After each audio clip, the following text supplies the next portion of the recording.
Welcome in, Ricky Council. Bob, go ahead and get started, please. Okay. Hey, Ricky, hope you had a good Christmas. I know there were a lot of travel issues for folks around the country. Were you able to get to North Carolina and back? I guess I obviously got back, or just how was your Christmas and travel and all that? It was good for sure. Left early Thursday morning. Got to spend the whole day Thursday, whole day Friday. Left 5 o'clock Eastern time on Saturday. Got back around 9, so it was good. Good. Okay, good.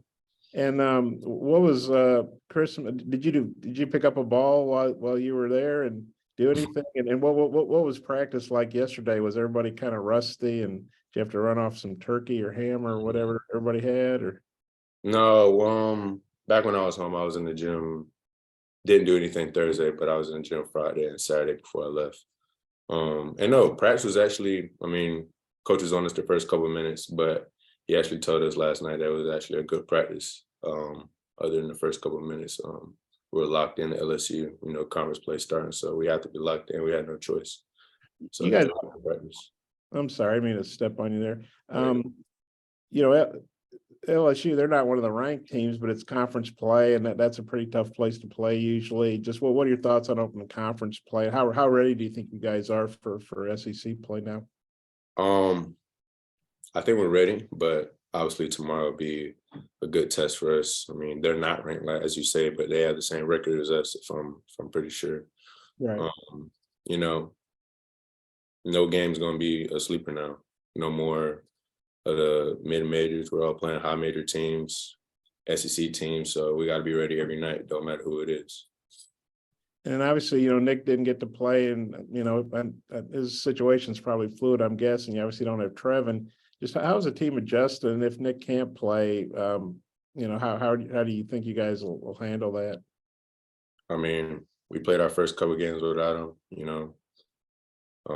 When he's ready, he'll be back. That's all I can really say on that. I don't know when he's gonna be back. He might be back tomorrow. He might be back next game. I really don't know. Yeah. So we'll be fine. We'll be fine. We'll adjust. Well, yeah, you're pretty good. Anthony's pretty good. George's pretty good. Mackay's. There's a lot of good players still. How do you feel about the team? Obviously, you want Nick back as soon as you can get him, but how do you feel about the team if you have to play without him for a while again? Like I said earlier, like we did it the first couple of games. We came up short against Creighton, but other than that, we did it without him. He's a really good player and added to our team in a majority of ways. But we just got to adjust. People got to step up, and I think we'll be ready though. Okay, thanks. I might get a couple more, but I'll turn it back to Mike. Thank you, Curtis. Hey, Ricky, I'm just curious, what's the excitement level like for you, on a personal level? I'm sure part of the reason for your transfer was to play, in a high major conference like the SEC. So how do you feel about going into that?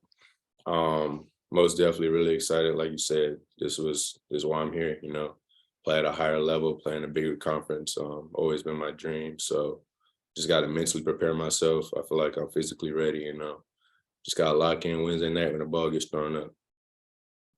And then, you guys are kind of like world travelers with everywhere you've been so far, but I guess it hits a little bit different going on the road for your first conference game. How much does some of that travel you guys have already done help you? And then what changes as you get into league play, just in terms of, the intensity, the grind on a night-to-night basis?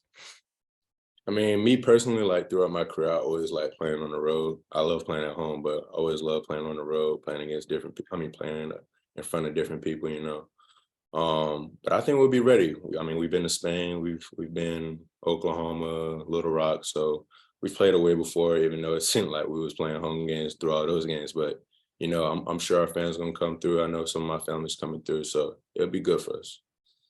And last thing for me, I don't know if you guys have even started talking about LSU yet, but if you have, what have your impressions been of them so far? Yes, we started yesterday. They're a good team. They're not ranked, but they're 11-1, just like us. They have a couple of key players we got to dial in on, and got to make it tough for them. Have a tough night. I know they have one of the top scorers in the league on their team. He's a really good player. Have a couple of key players surrounding him, so we just got to make it hard for him. And it's gonna be a tough night, but I think we'll be fine. Hutch. Well, these guys have covered most of it, but I'm curious how you would assess, your season to this point, and if what areas you would like to maybe improve on as you enter SEC play. I feel real confident about our team. 11-1, that's definitely the best start I've had in my young career so far. So I'm really excited for that. Wish it could have been 12-0, but can't go back on that now. We could still go undefeated in conference play if that's everybody's mindset. But I think wait, what was your second question about that? Where would you think, where could you improve your game now as you enter SEC play? What areas are you wanting to improve? Simply put, just getting more consistent on my 3-point shot. I feel like lately it's been maybe on an uptrend, but I gotta continue to get consistent with that, and then just locking in on defense even more. Not getting back cut, not keeping my man in coverage, things like that.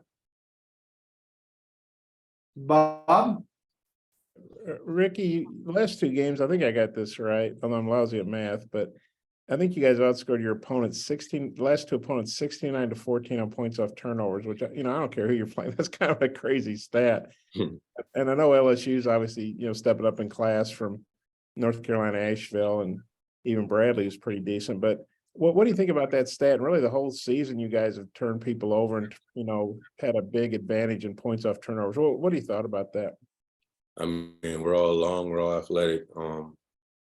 We've just done a great job using our length, and then when we get steals, converting on it. So I know that's going to be, like you said, we've been playing a little smaller teams, but if we continue that same defensive activity and lock in, I feel like we can, not as big of a number, but a good, decent number in conference play against better teams. Yeah. And then you said you'd looked at LSU a little bit. They got a kid from Little Rock, Justice Hill. He actually signed with Arkansas, but ended up going to a JUCO. And I don't know his number, but he's their point guard, kid from Murray State. Do you have any thoughts on Justice, his play? I know he's leading the league in the assist to turnover ratio, so I know he's a steady point guard who's going to keep the team in check. So I didn't know the fact about Arkansas. I mean, maybe Muss knew. He just didn't bring it up. But yeah, he's a good player. And speaking of Eric, of course you weren't here, but Eric missed the game at Baton Rouge last year because he just had surgery for his shoulder, and then the rest of the way he had his shoulder in a sling. I think was still a lot. I actually watched that game. Yeah, I remember because Coach Smart was coaching, right? Yeah, and that's Keith's hometown, so that was kind of cool. He went back to Baton Rouge one. Yeah, but just wondering what you think about Eric, not being at a game, and how good is it to have him in Baton? How good will it be to have him in Baton Rouge this time around? I mean, shoot. I mean, I don't know no other way. He's the only coach that's been coaching me this year, so I'm glad he'll be back. I know Trey knocked him up last year, but I'm glad he's back. A little homecoming for him. Yeah, nothing like having a 6'6", 200. I say you couldn't have Chris Likes fall on him. It was like 5'7" pounds. He had to have a big tray fall on him.